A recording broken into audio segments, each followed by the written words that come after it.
રાજકોટમાં રહેતી આ ધોરણ 10માં અભ્યાસ કરતી સગીરાને એક વિકૃત ઇન્સ્ટાગ્રામમાં ફ્રેન્ડ મળવા બોલાવ્યા બાદ તે છેડતી કરીને શરીરને બટકા ભરી લીધા બાદ ધરાર સંબંધ રાખવા દબાણ કરીને શરીર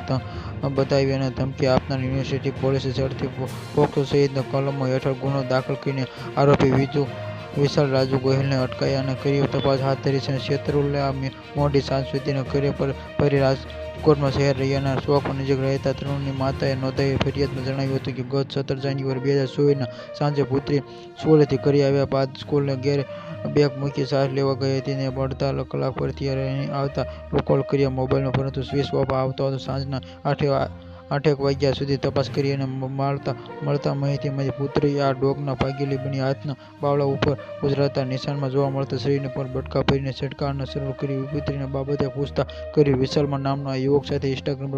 મારફત પરિચય થયા બાદ વાતચીત થતી અને વિશાલને મળવા જાતે આવતો જેથી બુલેટમાં પાછળથી બેસી ગઈ હતી. ત્યારે વિશાલનો કેવી હોલમાં નજીક આવેલા આવરું પર શરીરમાં હતી છેડાછેડ સંબંધી અને બતાવી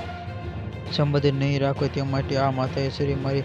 નાખ્યું અને જેના કારણે ડરી જતા બોલાવી ન હતી. તરુણથી ઇન્સ્ટાગ્રામમાં ફસાઈ હતી અને આ વિશાલ બુલેટ પરથી જ્યાંથી જતો રહ્યો હતો ત્યારે પગલા